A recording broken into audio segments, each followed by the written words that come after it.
indivíduo chega, na maioria das vezes, experimentando a dor, desenganado e busca na doutrina espírita o socorro e a consolação. O atendimento fraterno tem essa missão de acolhimento e acompanhamento do candidato. É uma tarefa que requer disciplina, isso é para nós, hein? Seriedade, boa vontade e preparo. Nós não vamos pegar atendimento fraterno do centro, e chega no dia e fala assim, mas hoje tem atendimento, poxa vida, tem uma novela tão importante lá, está terminando uma novela. Tem que ter boa vontade, você tem que gostar daquilo que está fazendo.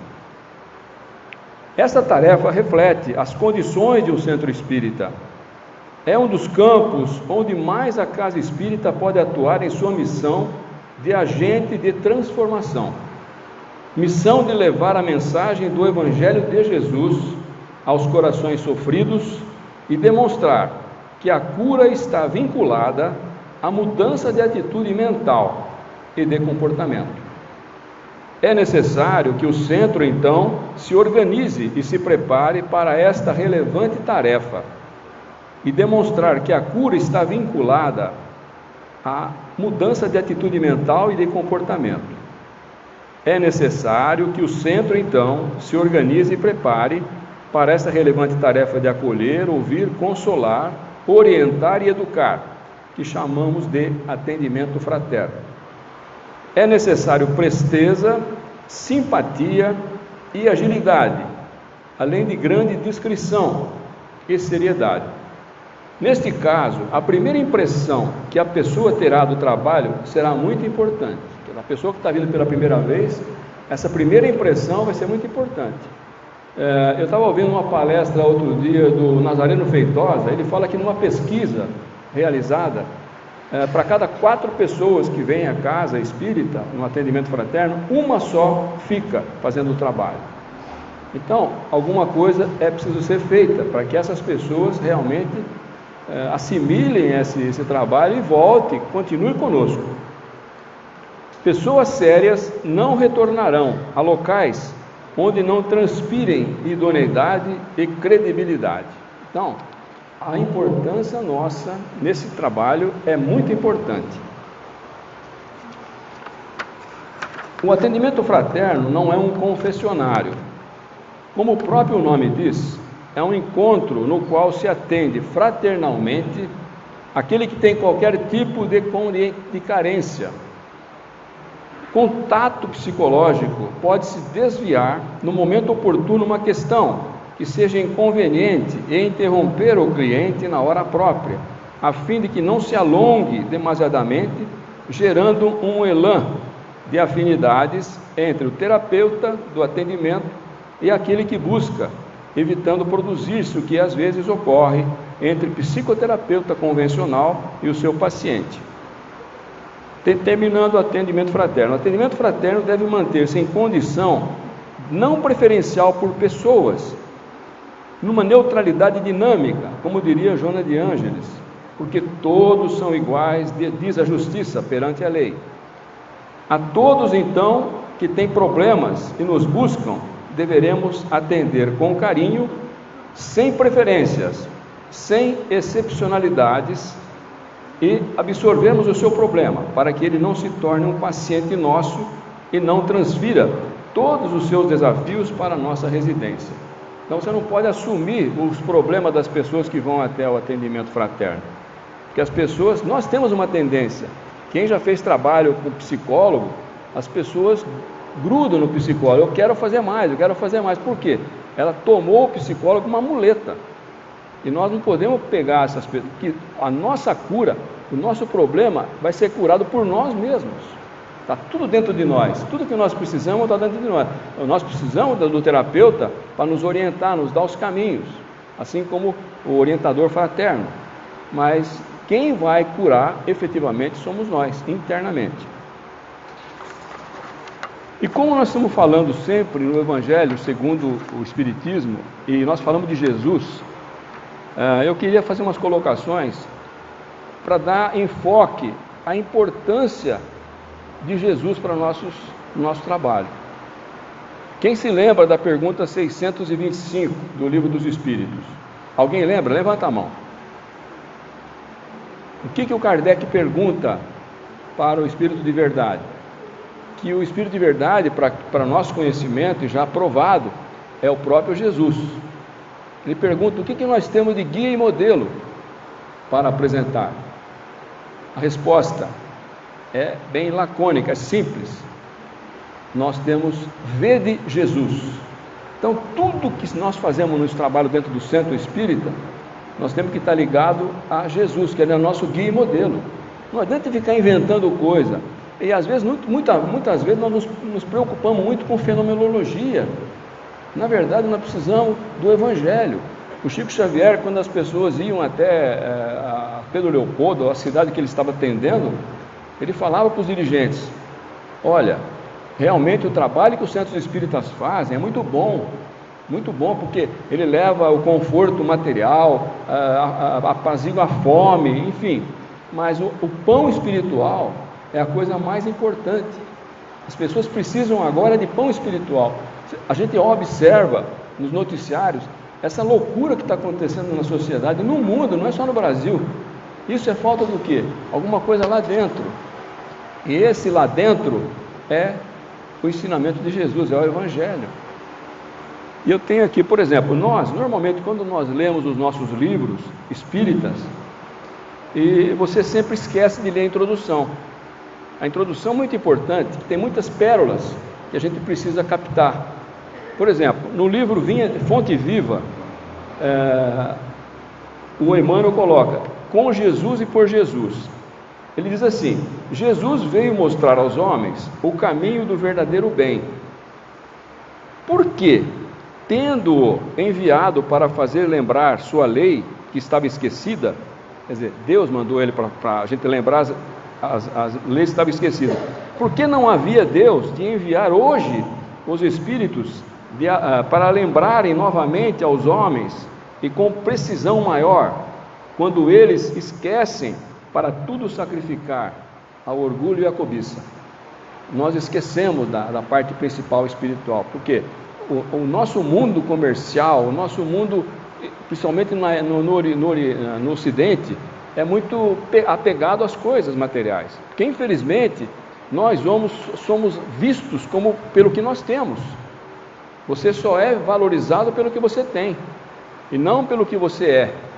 E nós precisamos inverter isso aqui. Nós precisamos urgentemente inverter. E no mesmo artigo aqui do Emmanuel, ele fala o seguinte: sabemos que a retorta não sublima o caráter. Retorta é aquele equipamento de laboratório que você faz aquela destilação, aquele vidro que é todo cheio de curva, né? Essa retorta, ela não... Deixa eu pegar aqui. Ela não retorta com respeito. A retorta não sublima e não eleva o caráter, e que a discussão filosófica nada tem a ver com caridade e justiça. Com todo o nosso respeito, o Emmanuel falando, porque a nossa doutrina é filosofia, ciência e religião. Ele fala o seguinte: com todo o nosso respeito, pois, pela filosofia que indaga e pela ciência que esclarece, reconheceremos sempre no Espiritismo o Evangelho do Senhor, redivivo e atuante para instalar com Jesus a religião cósmica do amor universal e da divina sabedoria sobre a terra. Então, quer mais? É Jesus, não podemos esquecer disso. E temos que seguir aquele conselho de Tiago, que é irmão de Jesus, na primeira epístola. Ele fala o seguinte, primeiro capítulo, ele fala assim: nós temos que praticar mais aquilo que nós lemos. São meros ouvintes, nós temos que ser praticantes do Evangelho. E é difícil, eu sei que é difícil, mas sempre tem que ter um começo. Nós temos que nos esforçar para isso. Vinha de luz. Introdução. Para os companheiros que esperam a vida renovada em Cristo, famintos de claridade eterna, foram escritas as páginas desse livro, Vinha de Luz. despretensioso. Dentro dele não há palavra de revelação de difícil compreensão. Traduz simplesmente um esforço para que nos integremos no Evangelho, celeiro divino do nosso pão de imortalidade. Não é exortação nem profecia, é apenas convite. Convite ao trabalho santificante, planificado no código do amor divino. Se a candeia ilumina, queimando o próprio óleo, se a lâmpada resplende, consumindo a energia que a usina lhe fornece, ofereçamos a instrumentalidade de nossa vida aos imperativos da perfeição, para que o ensinamento do Senhor se revele por nosso intermédio, aclarando a senda de nossos semelhantes. É um trabalho que nós temos que passar no atendimento fraterno, levar Jesus para essas pessoas. O Evangelho é o sol da imortalidade, que o Espiritismo reflete com sabedoria para a atualidade do mundo. E aí ele fala: brilhe vossa luz, proclamou o Mestre. Procuremos brilhar, repetimos nós, Emmanuel.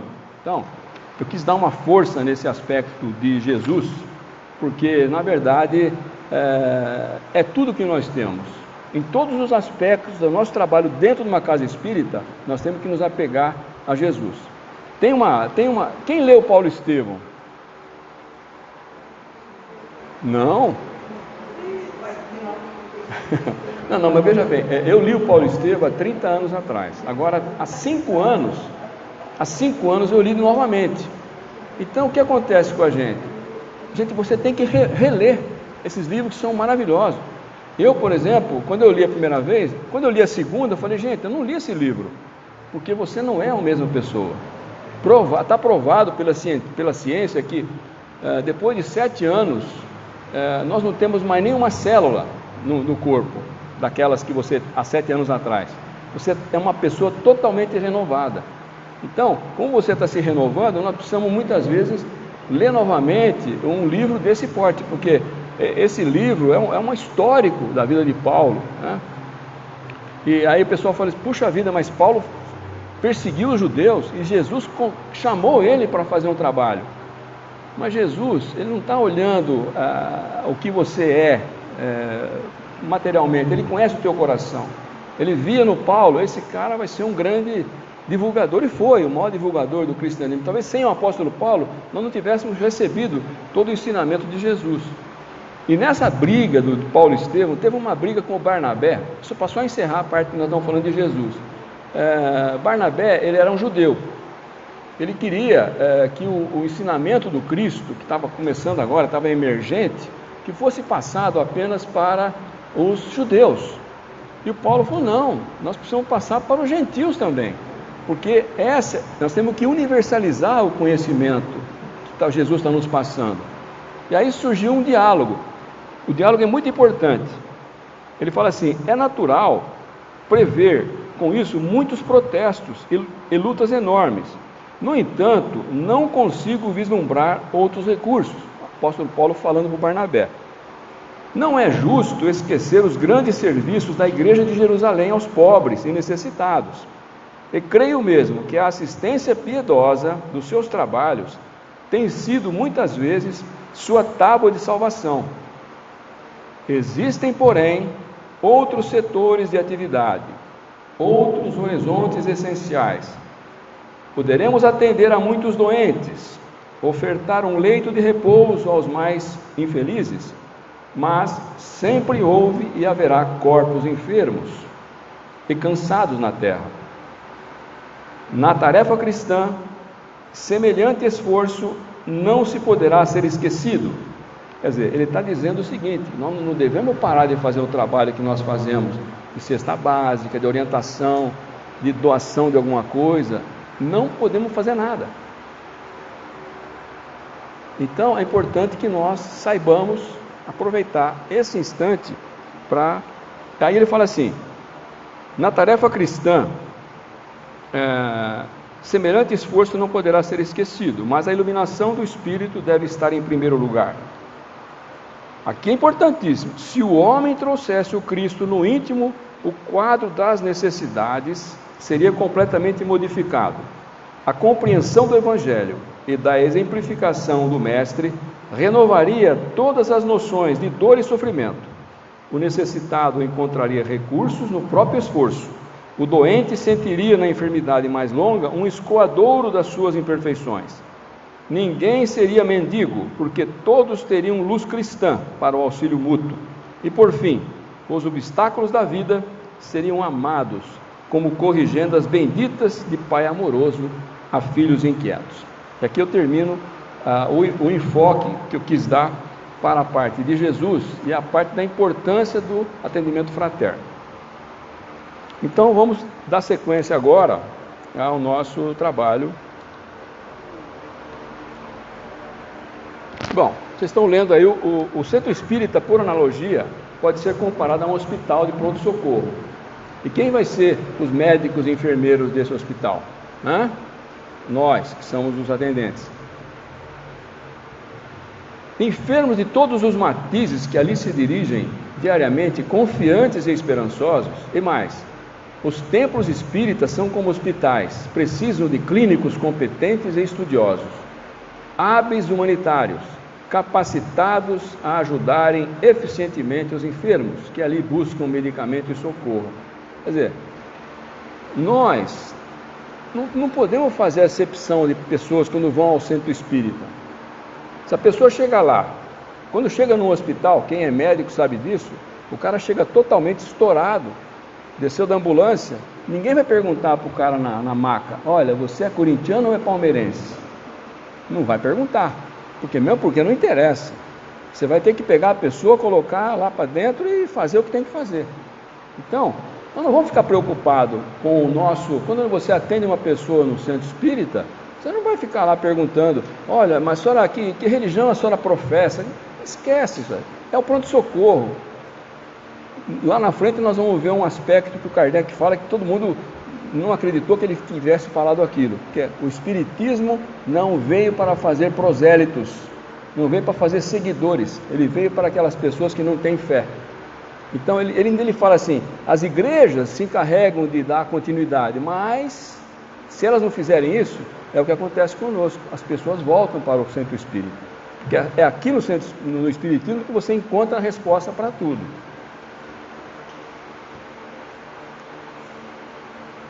Aqui é uma palavra de Kardec. Coloca em primeira instância o consolo que é preciso oferecer aos que sofrem. Erguer a coragem dos caídos. Coloca em primeira instância o consolo que é preciso oferecer aos que sofrem. Erguer a coragem dos caídos. Isso que nós vamos fazer. Arrancar um homem de suas paixões, do desespero, do suicídio, detê-lo, talvez, no limiar de um crime. Não vale mais isso do que os lambris doirados? Kardec, Viagem Espírita, 1862. Eu até coloquei aqui, porque eu fiquei em dúvida também, o que é um lambris, né? É um revestimento que você põe de madeira para enfeitar uma sala, ou um apartamento, qualquer coisa. E a questão é a seguinte, não vale mais isso que nós estamos fazendo em bem ao próximo, do que ficar tão preocupado com as coisas materiais. Será que eu vou conseguir comprar meu carro, comprar meu apartamento? Embora eu possa deixar bem claro, o Espiritismo não proíbe nada, não proíbe você ter progresso, não proíbe você ter sucesso, nada. Tudo é possível, mas pelo amor de Deus, não vamos passar na frente e pisar em cima das pessoas. E tem uma frase de Mateus 25:10, em verdade vos digo que quantas vezes o fizestes a um desses meus irmãos mais pequeninos, a mim o fizestes. Então, tudo aquilo que nós fizermos dentro de uma casa espírita para aqueles que precisam, isso que precisa não quer dizer que aquela pessoa está um paupérrimo, mas você vai encontrar, como já encontramos no atendimento fraterno, pessoas que têm uma vida altamente bonificada na vida, tem tudo, mas ela tem problemas, como todos os seres humanos. Ajudando o próximo. Quão bela, quão intensa e libertadora é a experiência de se aprender a ajudar o outro. É impossível descrever-se a necessidade imensa que tem a pessoa de serem realmente ouvidas levadas a sério, compreendidas.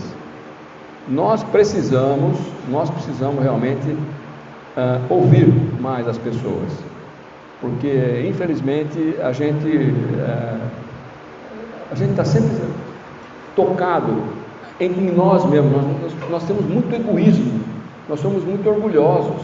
Nós precisamos ser um pouco mais abertos, ouvir mais as pessoas, porque as pessoas muitas vezes que elas chegam até a tua casa, bate palma, a pessoa fala, passa amanhã, passa depois, que eu estou sem tempo.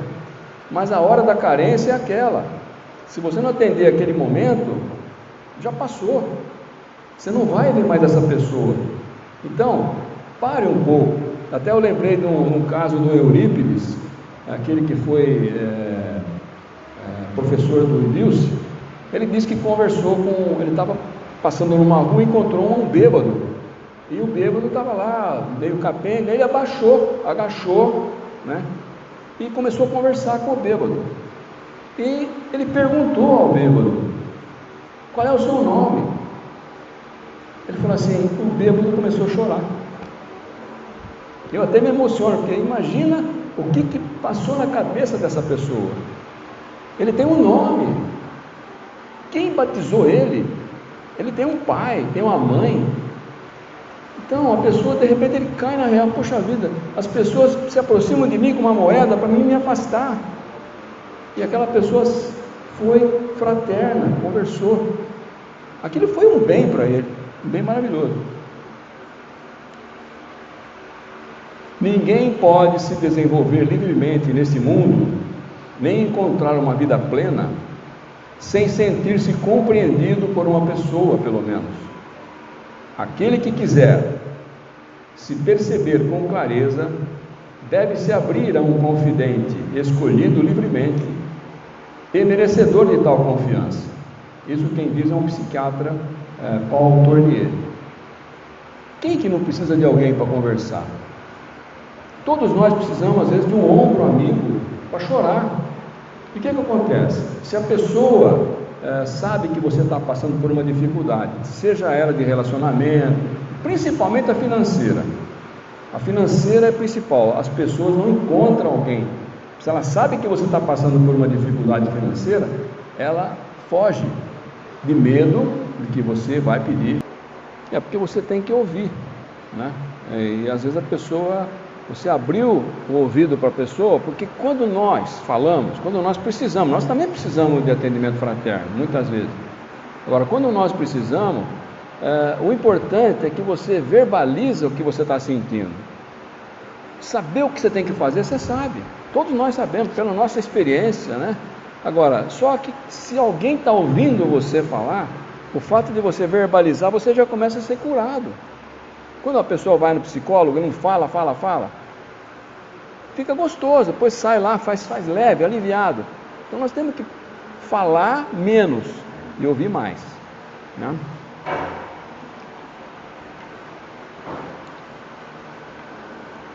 Requisitos básicos, que é o nosso caso, para o bom atendente fraterno. Boa moral. Bom, aqui não tem nem o que discutir, né? Nós temos que ter uma boa moral. O requisito moral é indispensável.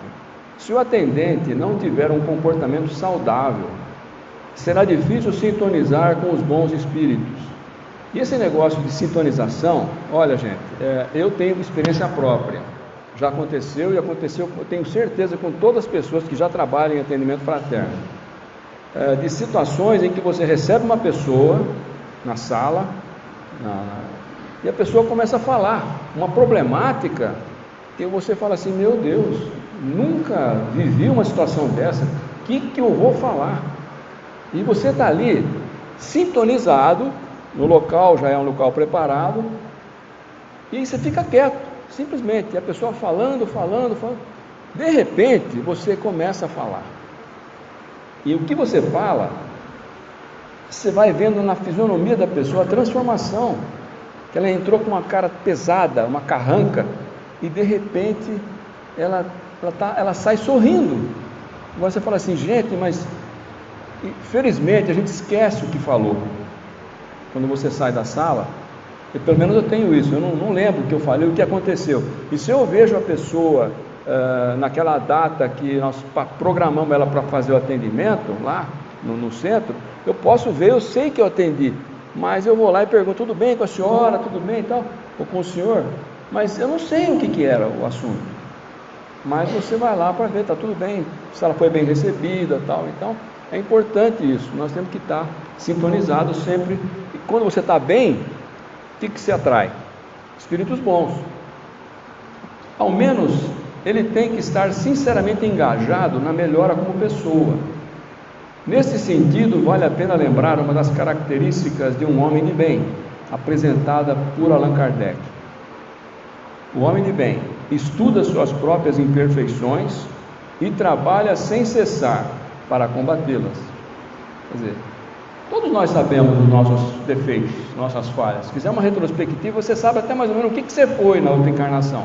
Então nós temos que melhorar esse aspecto. E nós sabemos onde é que nós temos que pegar. Estuda suas próprias imperfeições e trabalha sem cessar para combatê-las. Emprega todos os esforços para poder dizer que no dia seguinte nele há algo de melhor do que no dia anterior. Isso é importante, a gente tem que manter isso em nossa mente. Bom, agora chegar agora à tarde e falar: bom, peraí, amanhã eu vou ter que estar um pouco melhor do que hoje. Aí você começa a lembrar daqueles momentos que você perdeu a bola no trânsito e tal, ou discutiu com os filhos, com a mulher, com a esposa, com o marido, enfim, é a oportunidade que você tem de se remediar. Na boa moral inclui-se a prece. É necessário o hábito constante da oração. Isso a gente tem visto. Eu tenho amigos que são pastores evangélicos, eu tenho amigos que têm outras religiões, e que na verdade todos eles são unânimes em dizer: as mensagens que chegam até eles, ou chega através do anjo, ou do Espírito tal, Espírito Santo, mas todos falam que nós temos que viver de preferência 30 horas em estado orante. É um exagero, porque você não vive 30 horas, mas você tem que estar sempre orando. Se Jesus falou: eu estarei convosco todos os dias até a consumação dos séculos, não vamos esquecer disso. Você está no carro, põe o Cristo na carona e vai conversando com ele. As pessoas podem ir na rua e falar assim: ó, o Rocha lá ficou louco, já pirou. Mas não, mas você está conversando com Jesus. Ô Jesus, me livra dessa, a coisa está pesada, me dá uma força, porque eu preciso de força, porque a coisa está muito ruim. Ou está boa, muito obrigado, puxa, foi bacana, o que eu tive hoje foi muito bacana, ontem. Agradecer também as partes boas, né? Conhecimento da doutrina espírita. Não se pode fazer um bom atendimento na casa espírita sem conhecer o espiritismo. Seria o mesmo que falar de uma coisa que não se conhece. O essencial é uma boa familiaridade com a codificação, as obras de Allan Kardec. É claro que o atendente não tem a obrigação de saber tudo. A doutrina espírita é uma ciência filosófica muito nova, penetra em todos os ramos do conhecimento humano. Seria presunção achar que sabemos muito. No entanto, é indispensável ter os conhecimentos básicos. E outra, quando você vai atender uma pessoa pela primeira vez, que você não sabe de onde que ela veio, se ela veio de qualquer outro tipo de religião, você não querer fazer aquele... como é que chama aquela palavra? Me ajuda. Proselitismo, vai. Bom, não, você tem que ser espírita, que não tem que ser nada. A pessoa vai saber o que ela precisa. E Deus sabe quem é quem. Não importa, porque Ele não vai julgar pela tua religião. Vai julgar pelos teus bens particulares. Se você tem carro, se não tem carro. Você vai perguntar: bom, o que você fez com o teu espírito? Você recebeu como uma dádiva, que o nosso espírito, a nossa vida é uma dádiva. O que você fez com isso? Bom, mas eu grande parte do meu tempo eu precisei trabalhar com meus filhos, que eu dei faculdade para todos. Não, esquece seus filhos. Você, o que você fez? Porque você veio sozinho e vai sozinho. Então, Nós temos que ter muita responsabilidade, nós temos que se amar ao próximo como a ti mesmo, mas sem esquecendo de ti mesmo. É como o pessoal fala, né? O Haroldo sempre dá esse exemplo, quando você está no avião e despressuriza o avião. O que acontece? Cai as máscaras, o que você tem que fazer? Primeira coisa, pegar a máscara e pôr em você. E aí, depois que você pôs em você, você vai cuidar das crianças que estão ali perto. Porque se não, você correr atrás de atender todo mundo, vai morrer todo mundo. Então você tem que correr lá, atender, acabou.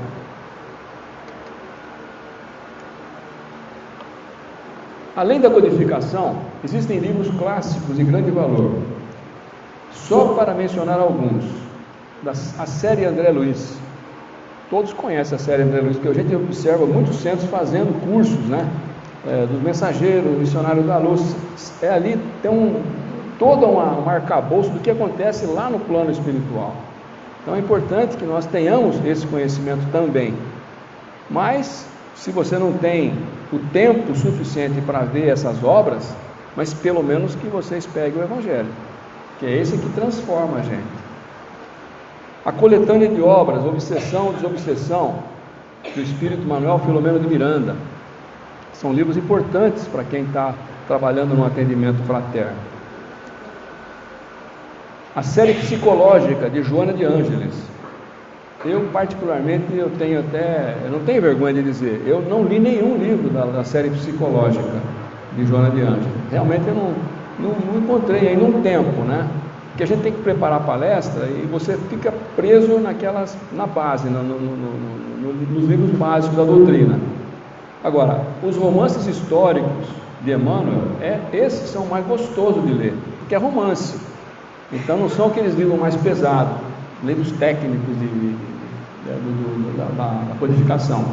Mas esses livros aqui, até eu citei o Paulo Estevam, Renúncia, um livro muito bacana, há 2000 anos, enfim. Esses livros, se a gente puder, porque a gente perde tanto tempo em televisão, aberta principalmente, né? E de repente, por exemplo, nós vamos ter, se Deus quiser, até o ano que vem, nós vamos ter uma televisão espírita aberta aqui em Rio Preto, na DDE. Então, é a nossa meta. Vasta obra de médiuns Ivone de Amaral Pereira e Zilda Gama, entre outros livros mediúnicos. Ali da Ivone, a Pereira é um livro que é muito lido e é indicado muitas vezes, é o Memória do Suicida, Sublimação. Depois tem a Zilda Gama, Redenção, Bitoruga, ela psicografa Bitoruga e Dor Suprema. E depois, ao lado dessas, existem os Encarnados, que são livros muito interessantes. O Evangelho é um Santo Remédio. Esse livro, se vocês puderem indicar, mesmo lá na sala de atendimento, Jesus, o Evangelho é um Santo Remédio. Se vocês pegarem esse livro, você pega o índice, tem tanta coisa maravilhosa que vocês podem absorver e ajudar a passar para aquelas pessoas. E é um livro que as pessoas não falam muito, mas ele está vendendo muito bem. Dores na Alma e Renovando Atitudes. Livro aqui do Kiko, que é da Boa Nova, aqui de Catanduva. Ele psicografa Hamed. É um livro importantíssimo. Conviver e Melhorar, Batuíra e Lourdes Caterina. Essa literatura auxiliar ajuda muito a gente para entender bem o que é a doutrina espírita. Bom, outro aspecto importante: a idade de preferência maior de 25 anos, quando se espera que haja experiência de vida suficiente para exercer essa tarefa. É lógico, você não vai poder colocar um garoto de 15 anos, embora vai ter exceções, né? Pessoas que você vê, crianças de 5 anos tocando partituras de piano e tal, mas é bom você ter um critério dentro da sua casa espírita. Possuir instrução razoável, segundo grau completo ou equivalente. Bom, primeiro a pessoa tem que saber ler. Agora, isso também tem as exceções. Nós já vivemos na nossa casa espírita, pessoas que atendiam no atendimento fraterno há 20 anos e não liam, né?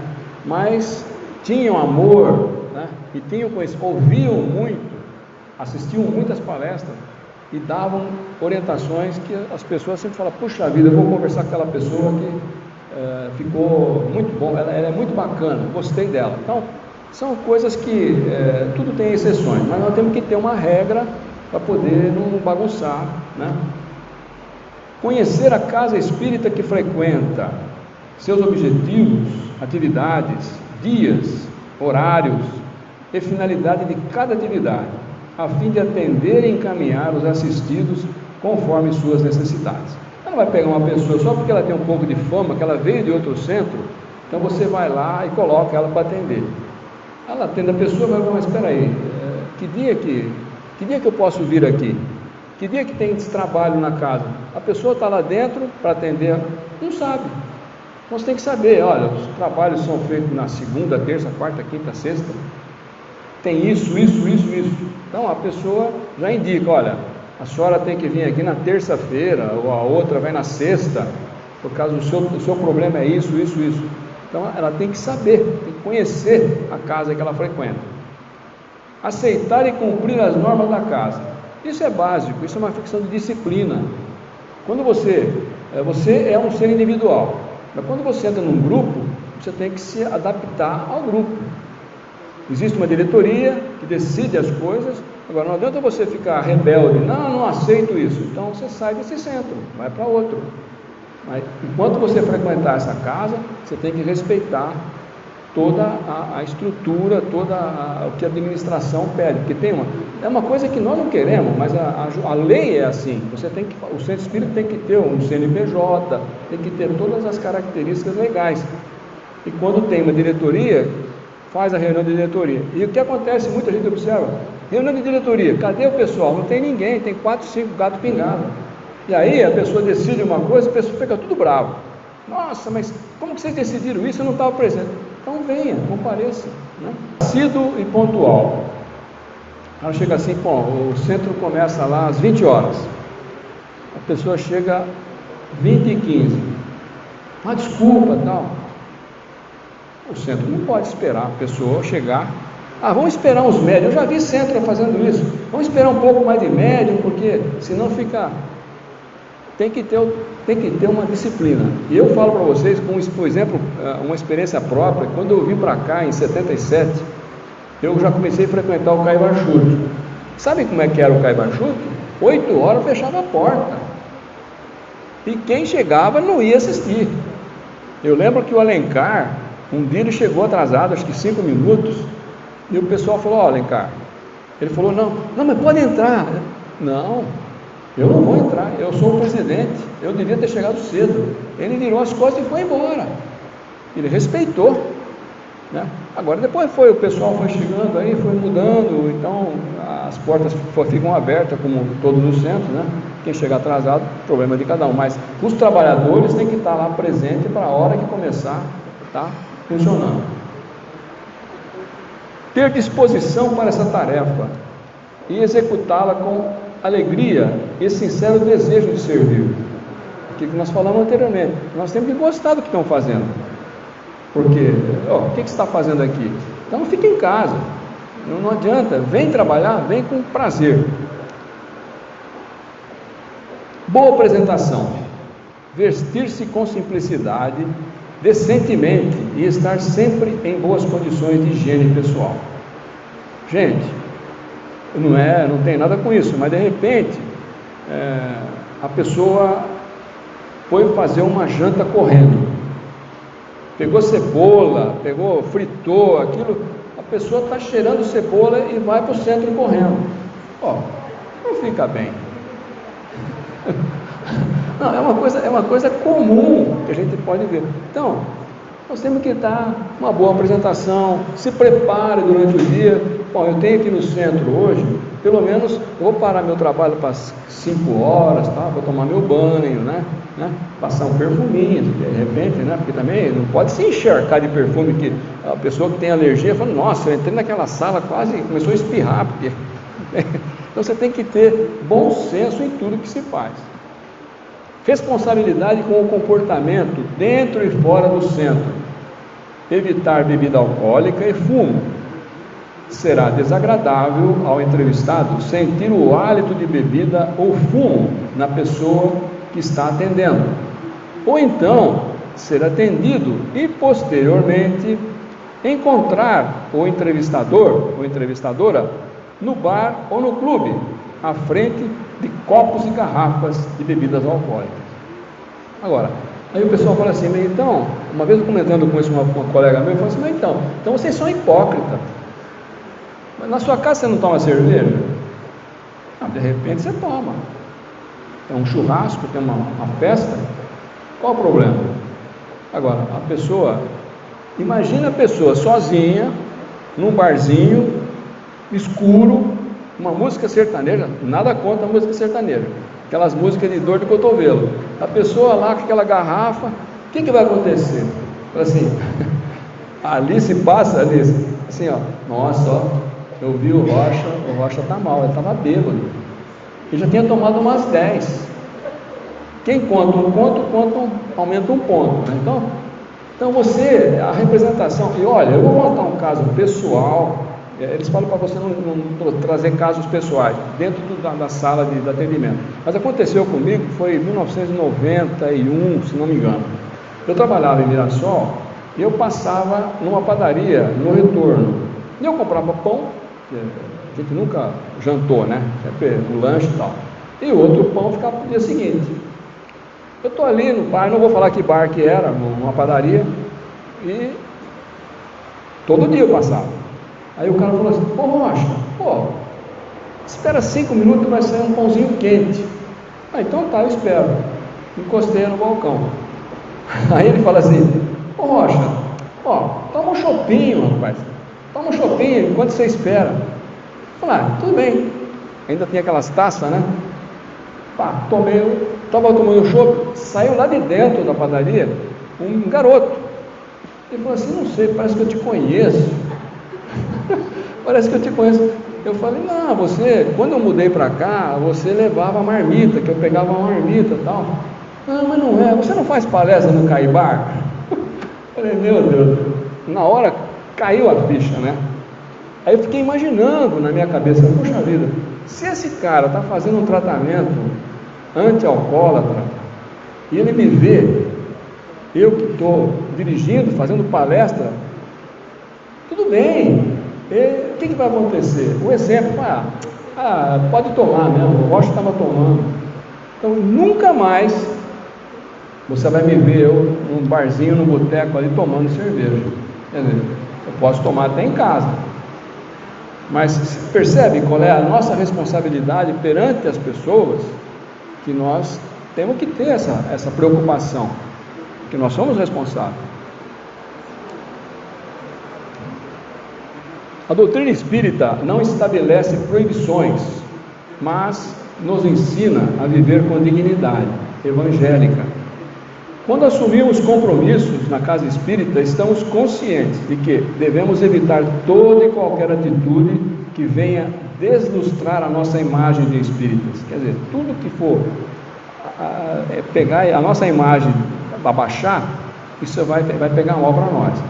Não somente por nós mesmos, mas porque estamos representando a casa onde trabalhamos. Porque é muito importante, quando você faz palestra, é difícil você gravar a fisionomia de todas as pessoas. Tem salão que tem 200 pessoas, 300, 50, 20. Eu já falei até para 3 pessoas em Nova Aliança. Não tem problema.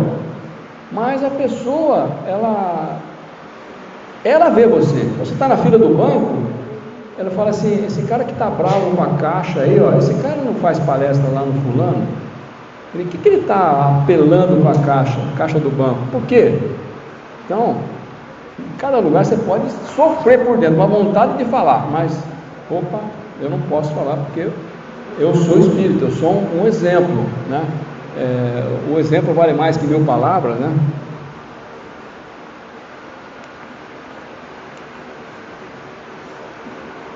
O C, bom tato psicológico.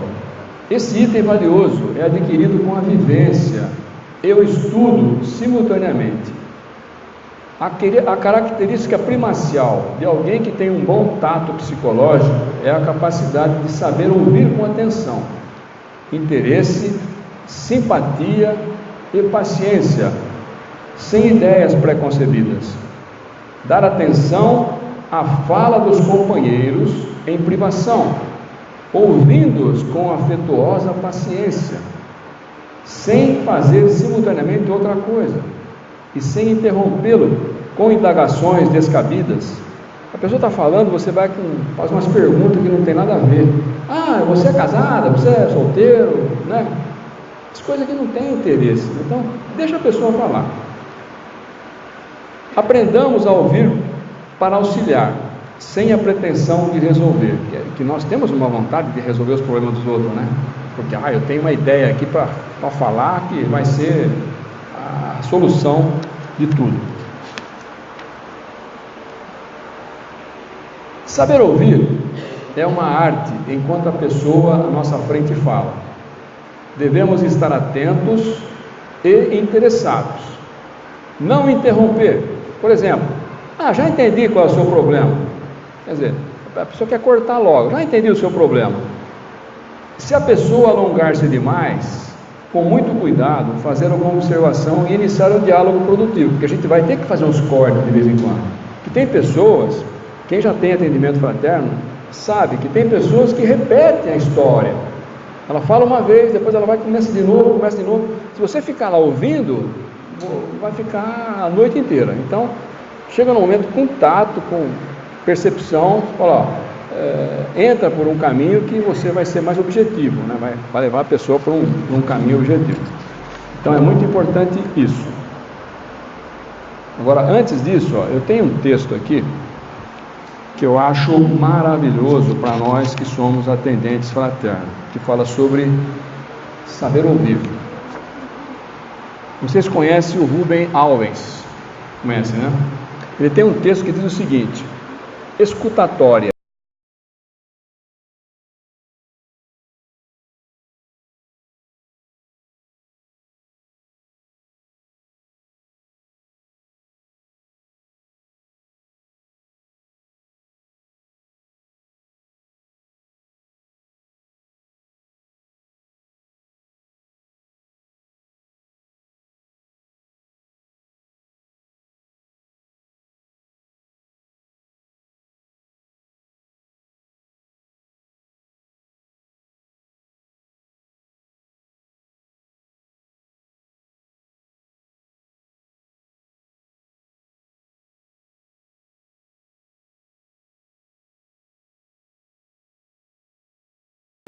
Fernando Pessoa foi o cara que mais usou esse heteronômio.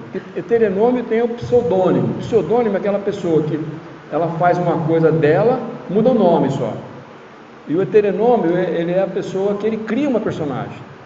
Ele criou, por exemplo, Alberto Caeiro, Ricardo Reis, Álvaro de Campos, Bernardo Soares. Todas essas pessoas são pessoas separadas, são personalidades diferentes, não é o próprio Fernando Pessoa. Não é bastante ter ouvidos para ouvir o que é dito, é preciso também que haja silêncio dentro da alma. Daí a dificuldade. A gente não aguenta ouvir o que o outro diz sem logo dar um palpite melhor, sem misturar o que ele diz com aquilo que a gente tem a dizer. A nossa incapacidade de ouvir é a manifestação mais constante e sutil de nossa arrogância e vaidade. No fundo, somos os mais bonitos. Tem um velho amigo, Jovelino, que mudou para os Estados Unidos estimulado pela Revolução de 64. Contou-me que em sua experiência com os índios, reunidos os participantes, ninguém fala. Os índios, eles não falam, eles se reúnem e não falam nada. Há um longo silêncio. E ele põe entre parênteses: os pianistas, antes de iniciar o concerto, diante do piano, ficam assentados em silêncio, abrindo vazios de silêncio, expulsando todas as ideias estranhas, todos em silêncio à espera do pensamento essencial. Não basta o silêncio de fora, é preciso silêncio dentro, ausência de pensamentos. E aí, quando se faz o silêncio dentro, a gente começa a ouvir coisas que não ouvia. Eu comecei a ouvir. Fernando Pessoa conhecia a experiência e se referia a algo que se ouve nos interstícios das submersas, das palavras, no lugar onde não há palavra. A música acontece no silêncio. A alma é uma catedral submersa. No fundo do mar, quem faz mergulho sabe, a boca fica fechada. Somos todos olhos e ouvidos. Aí, livre dos ruídos do falatório e dos saberes da filosofia, ouvimos a melodia que não havia, de tão linda nos faz chorar. Quer dizer, então, quando você fica em silêncio, para mim, Deus é isto, a beleza que se ouve no silêncio. Daí a importância de saber ouvir os outros. A beleza mora lá também. Ouçamos os clamores dos famintos e dos despossuídos da humanidade, que teimamos em não ver nem ouvir. É tempo de renovar, se mais não fosse, a nós mesmos e assim nos tornarmos seres humanos melhores, para o bem de cada um de nós. É chegado o momento, não temos mais que esperar. Ouçamos o humano que habita em cada um de nós e clama pela nossa humanidade, pela nossa solidariedade, que teima em nos falar e nos fazer ver o outro, que dá sentido, é a razão do nosso existir, sem o qual não somos e jamais seremos humanos, na expressão da palavra.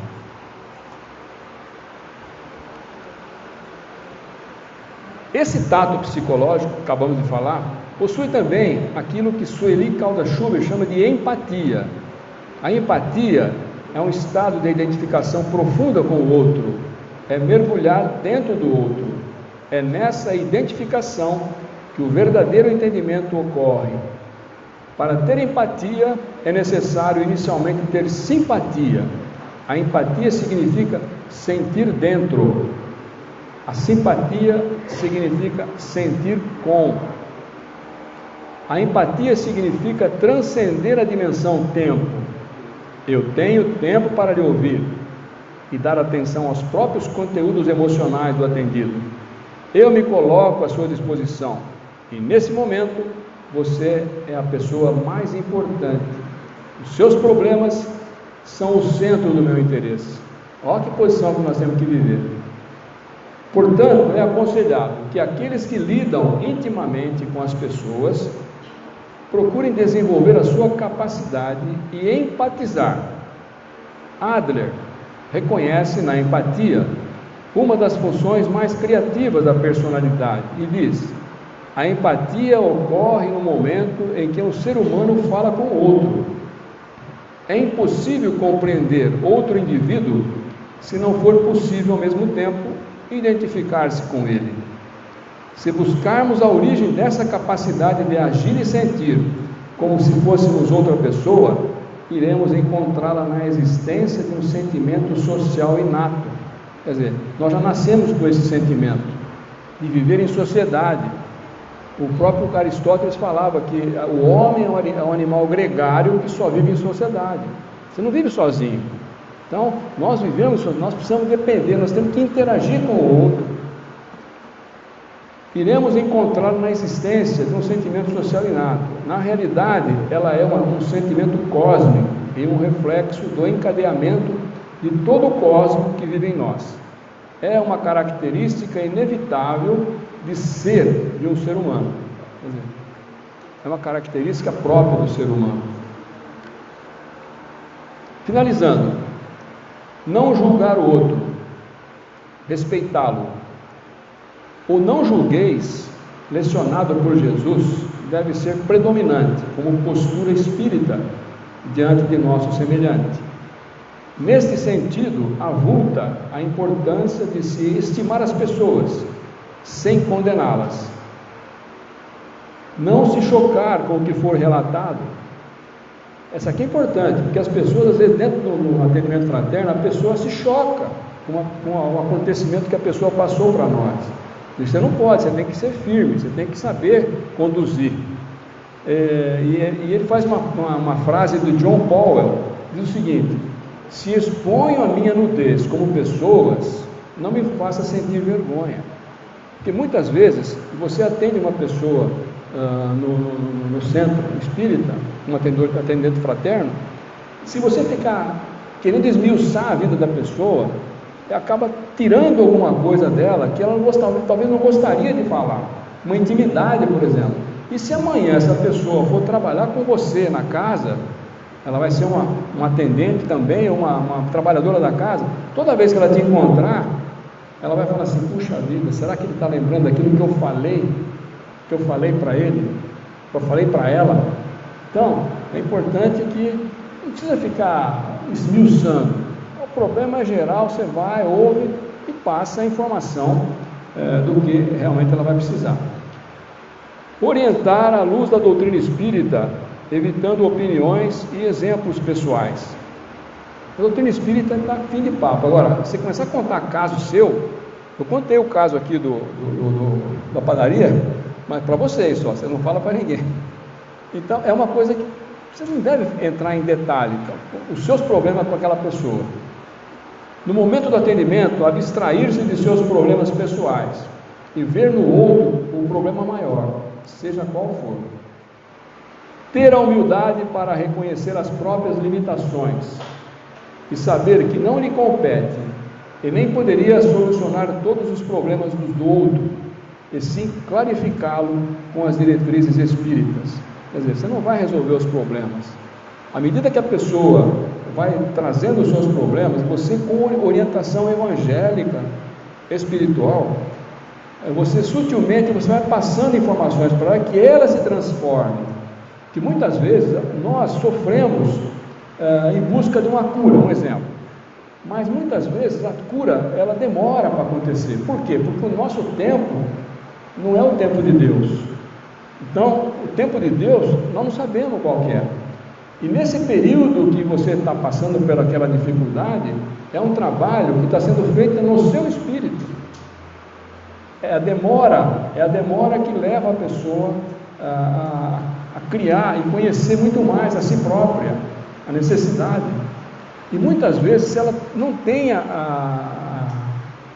o benefício de receber essa cura, mas no fim da sua existência, ela vai estar feliz, ela está na beira da morte, muitas vezes, né? Sorrindo, porque ela conseguiu superar tudo aquilo. O exemplo que nós temos aí é o Chico Xavier. Lembrar que a pessoa que ali está possivelmente já recorreu a todas as formas de atendimento e ou terapias, e na maioria dos casos aguarda a solução mágica no Espiritismo, colocando-se no lugar dela e na forma como gostaria de ser atendido.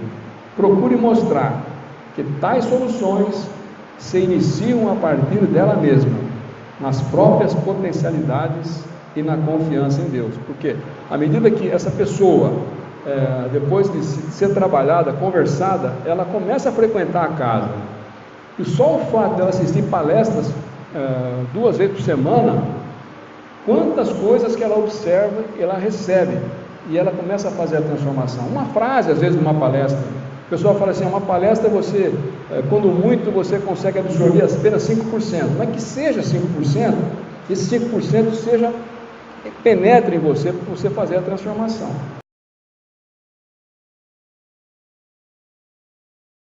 Estimular o atendido no próprio processo de cura, de reeducação de si mesmo. Não prometer a cura, faça o bem, mas não guarde a pretensão de solucionar os problemas que os buscam. Marco Prisco deixou uma frase: é certo que você não poderá solucionar todas as dificuldades que lhe serão apresentadas. No entanto, poderá sempre oferecer uma palavra oportuna, vestida pelo seu calor e confiança fraternal.